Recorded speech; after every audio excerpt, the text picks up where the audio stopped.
حضرت عبداللہ ابن عمر رضی اللہ تعالیٰ عنہ بیمار ہو گئے، شدید علیل تھے، طبیعت مبارک میں کمزوری آ گئی، کچھ کھانے کو دل نہیں کرتا تھا، گھر والے بار بار کہتے کچھ کھا لیجئے کچھ کھا لیجئے، نہیں کھاتے تھے۔ بالآخر حضرت نافع آپ کے غلام تھے، ان سے کہنے لگے کہیں سے مچھلی مل جائے نا تھوڑی سی تو میں کھاؤں گا۔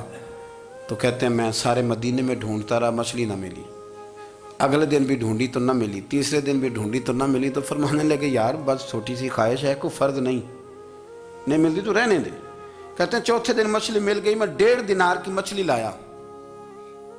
لا کے حضرت عبداللہ ابن عمر رضی اللہ تعالیٰ عنہ کے سامنے جو مچھلی رکھی تو آپ نے لقمہ روٹی کا توڑا تھا، مچھلی کو لگانے لگے کہ دروازے پہ فقیر نے آ کے آواز دی کچھ کھانے کو دو۔ تو حضرت عبداللہ ابن عمر نے روک لیا اور ہنسے۔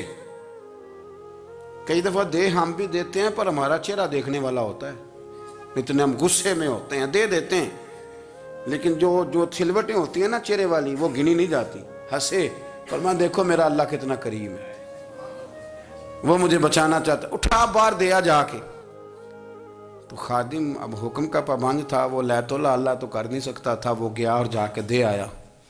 فقیر جب سارے محلے سے آٹا اکٹھا کر لیتے ہیں تو پھر ایک جگہ جا کے بیچتے بھی ہیں۔ دے آیا، وہ 2 گلیاں آگے گزرا تو میں پیچھے دوڑا گیا، میں نے کہا سچ بتا کھانی ہے کہ بیچنی ہے؟ وہ کہنے لگا جو بھی سبب لگ جائے کر جاؤں گا، آپ نے دے جو دی ہے۔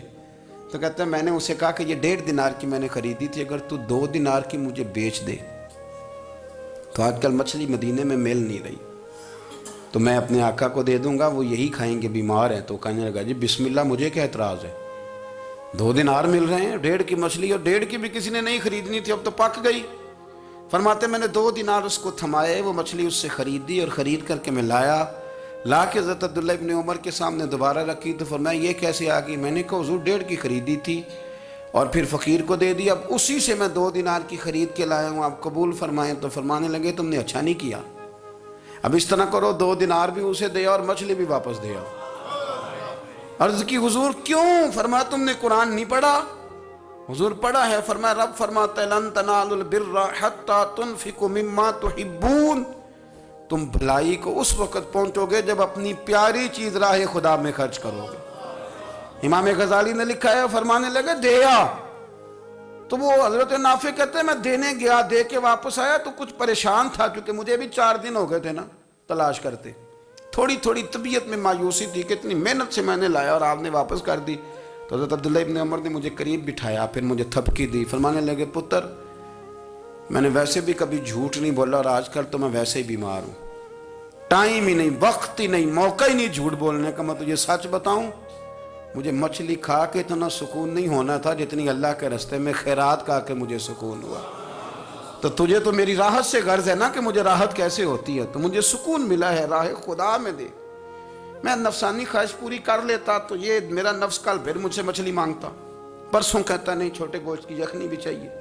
ہم لوگ الجھ گئے ہیں، بہت بڑے قیدی ہیں اپنے آپ کے، بڑے قیدی ہیں، سارا دن اپنی خواہشات کی تکمیل میں بھاگے رہتے ہیں، بڑے بڑے سونے نوجوان۔ میں ان پہ تنقید نہیں کرتا، مجھے ان پہ ترس آتا ہے، جب میں رات کے اندھیروں میں انہیں ٹیلی فون لے کے چوکوں میں کھڑے دیکھتا ہوں تو مجھے رحم آتا ہے، میں کہتا ہوں دیکھو نفس کی خواہش کے پیچھے یہ کیا مثلاً آخر کیا ہے اس میں، ایک عورت کے پیچھے تباہ کر لیا اپنے آپ کو، یعنی زیادہ سے یہ کوئی مقصود ہے، یہ کوئی مقصد حیات ہے جس کو مقصد بنا لیا ہے؟ میرے عزیز بات کو سمجھ لیں، اتنا خوبصورت آدمی ہے اور اتنا اس کا اونچا قد کاٹ ہے، اور کیا کس کے پیچھے یہ بھاگا ہوا ہے؟ بڑا سمجھدار، دانشور، عقل مند آدمی، ذی روح بندہ، لیکن اس کا سٹیٹس آپ یہ ملاحظہ کریں کہ وہ 20-40 ہزار کی خاطر جھوٹ بولتا ہے، دھوکہ دیتا ہے، فریب اور فراڈ کرتا ہے۔ ہم اپنی نفسانی خواہشات کے پیچھے اس طرح بھاگتے ہیں کہ ہم اصل سے رہ جاتے ہیں۔ میری باتوں کی سمجھ آ رہی ہے آپ حضرات؟ تھوڑا تھوڑا کر کے ایک ایک کر کے ان کی باتیں کم مانیں۔ وہ ضروری تو نہیں نا کہ سویرے ناشتہ بازار سے اپنی مرضی کا تگڑا کیا ہے، بازار سے لا کے پوڑیاں چنے بہترین کھائے، اور پوڑیاں چنے ابھی کھائے نہیں، شاپر میں ڈالے ہوئے ہیں، اور وہ لے کے ابھی آ رہا ہے تو ساتھ ہی رستے سے گوشت بھی چھوٹا اچھا لگا تو 2 کلو وہ بھی لے آئے کہ پوڑیاں چنے کھاؤں گا اور دوپہر کے لیے گوشت پکاؤں گا. وہ پہلے یہ تو کھا لے صاحب, اس سے تو نجات پا لے. یہ پتہ نہیں ہضم ہوتا ہے کہ کچھ اور کرتا ہے تیرے ساتھ, لیکن وہ گوشت بھی ساتھ لے آیا. یعنی ٹیبل پہ, ناشتے کے ٹیبل پر بیٹھ کے فیصلہ ہو رہا ہوتا ہے کہ ہم نے کیا کھانا ہے, ہم نے کدھر جانا ہے. سنگیو یاد رکھو, باتوں کو سمجھو اور غور کرو. یہ تھوڑا تھوڑا کر کے جب ہم چھٹکارا حاصل کرنے کی کوشش کریں گے نا, چھٹکارا حاصل کرنے کی, کہیں جگہ سے, کسی جگہ سے اگر آپ کو تنبیہ ہوتی ہے نا, تنبیہ, اس میں بھی بڑا مزہ آتا ہے. اس میں بھی بڑا, ہمارے ایک بزرگ تھے, تو ایک دن نا میں گیا تو کہنے لگے الحمدللہ آج میں بڑے سکون میں ہوں. میں نے کہا جی وہ کیا ہوا؟ کہنے لگے میں اپنے آپ کو بڑا پیر صاحب سمجھنے لگ گیا تھا. تو ایک وابڈا کے کسی آدمی سے کام تھا, تو میرے ایک دوست نے مجھے کہا کہ پیر صاحب اس کو ٹیلی فون کر دیں, سنا ہے آپ کا عقیدت مند ہے. میں نے اس بندے کو ٹیلی فون کیا تو کہتا پیر صاحب میں عزت آپ کی بڑی کرتا ہوں پر یہ کام نہیں ہو سکتا.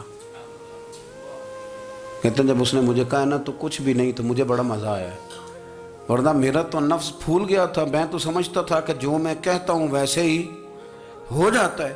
کہتے اس نے تھوڑا سا نا مجھے لیول میں کیا ہے, مجھے مزہ آیا. یہ لوگ نا اپنے اوپر بوجھ ڈالتے تھے, یہ تھوڑا تھوڑا پیچھے ہٹتے تھے, یہ سمجھتے تھے کہ اس طرح تو ہماری تکمیل رہ جائے گی. صبح سے شام تک اگر اسی نفس کی باتیں مانتے جائیں گے تو خرابی کرے گا. دولت کا نشہ ہے بھائی, دولت کٹھی کرنے والا کسی جگہ سیر نہیں ہوتا.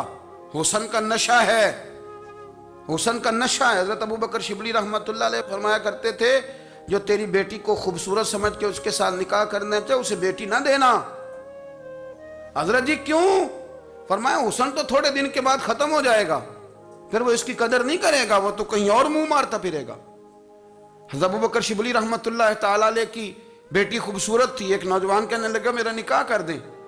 آپ فرمانے لگے پتر تو 1 مہینے کے بعد آنا, کر دوں گا. بڑی موٹی تازی خوبصورت صاحبزادی. تو حضرت نے اسے دوائی کھلائی, اسے پخانے لگ گئے. جو پخانہ کرتی ایک مٹکے میں سنبھال دیتے.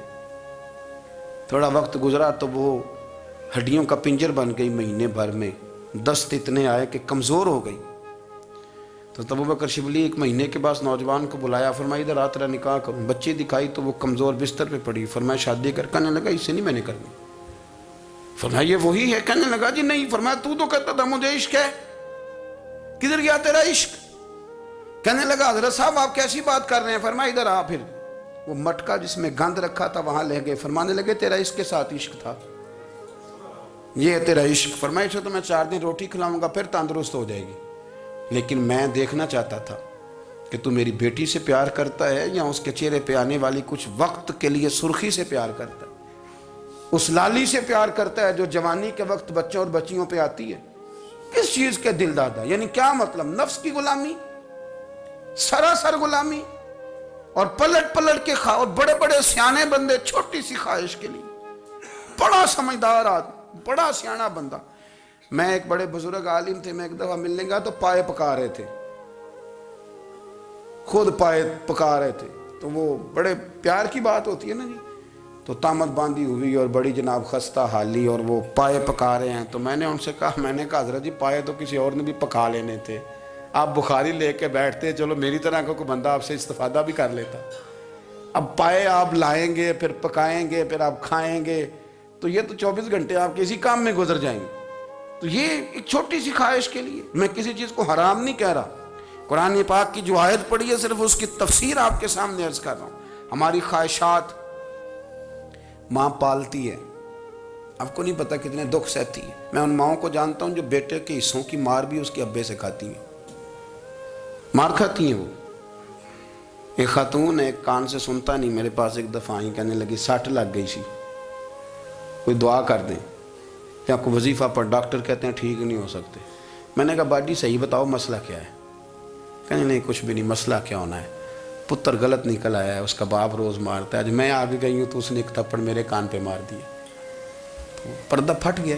مائیں مار کھاتی ہیں, لیکن وہ پتر جس کو بڑی محنت سے پالا ہے وہ جوان ہوتا ہے تو اماں سے کہتا ہے تجھے چھوڑ دینا ہے, پر جس لڑکی سے میرا ٹیلی فون پہ رابطہ ہے اسے نہیں میں نے چھوڑنا, وہ نہیں چھوڑ سکتی. ہر شے کچل جاتا ہے وہ. اماں کبھی لیٹ کے رات کو سوچتی ہے کہ یہ تو میری کل کمائی تھی, میں تو آج بھی اس کے حصے کے تھپڑ اپنی گالوں پہ برداشت کر رہی ہوں، تو یہ کدھر گیا؟ اردشیر نام کا بادشاہ تھا، حضرت محدث ابن الجوزی آج سے کچھ 700 سال پہلے لکھتے ہیں۔ اردشیر بادشاہ بڑا خوبصورت تھا، جوان تھا، بڑا عقل مند تھا۔ اس نے اس طرح کی قریب قریب کی ساری ریاستوں پہ قبضہ کر لیا۔ بڑا عقل مند زیرک تھا، قبضہ ہو گیا۔ ایک بادشاہ بڑا سخت تھا، اس کے ساتھ جب پنجہ آزمائی ہوئی تو اردشیر کہتا ہے اس پہ میرا قبضہ نہیں ہو رہا تھا، اور جب ہم نے ساری ریاستوں نے مل کے اس پر حملہ کیا تو ایک قلعے کے اندر قلعہ بند ہو گیا۔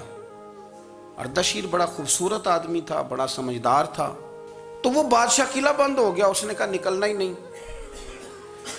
اب وہ اندر بند ہے، یک بارگی حملہ کیا تو وہ بڑا بڑا قلعہ تھا اس میں بند ہو گیا۔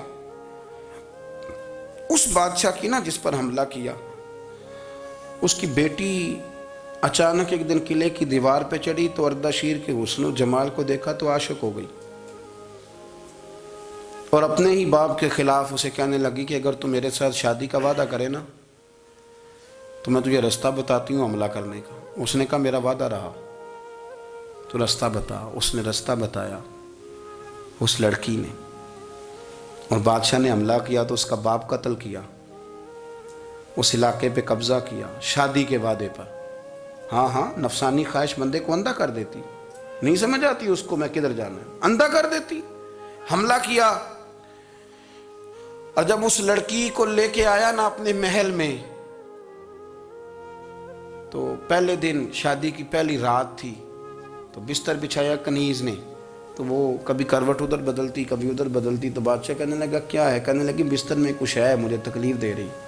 اس نے چراغ جلائے اور جب بستر اٹھایا تو ایک اتنا سا دھاگا نکلا۔ دھاگے سے عموماً تکلیف نہیں ہوتی، تو اس نے کہا تو اتنی نرم و نازک ہے کہ دھاگا؟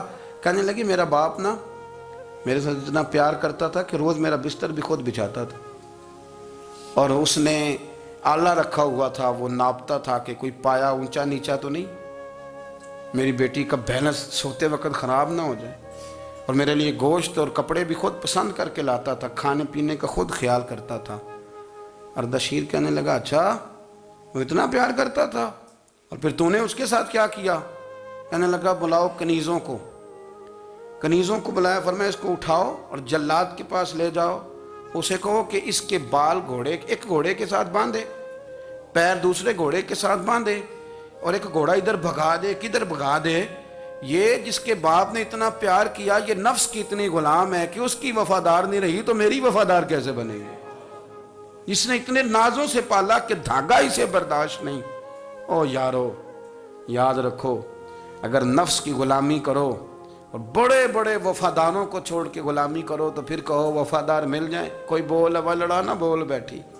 اندے خصم ناراض بڑ بولیاں دے، کان سر کھائے تے بلبل ٹھنڈ پائے۔ بڑے فرق نہیں سجنا بولیاں دے، جڑیاں خصماں دی وچ رضا وسن، پاگ جاگ جاندے انہاں گولیاں دے۔ آپ ادلیاں نو سردار پین تکے تے شرما والیاں نو چوٹے ڈولیاں دے۔ اپنے نفس کے پیچھے چلو گے تو یہ تباہی ہے۔ جب ہم نے کسی سے وفا نہیں کی تو یہ کیا امید ہوئی کہ دنیا ہم سے وفا کرے گی؟ اللہ رسول کی مرضی کے مطابق اصول پسند زندگی بنائیں، ایک ایک کر کے اپنی خواہشات سے پیچھے ہٹیں۔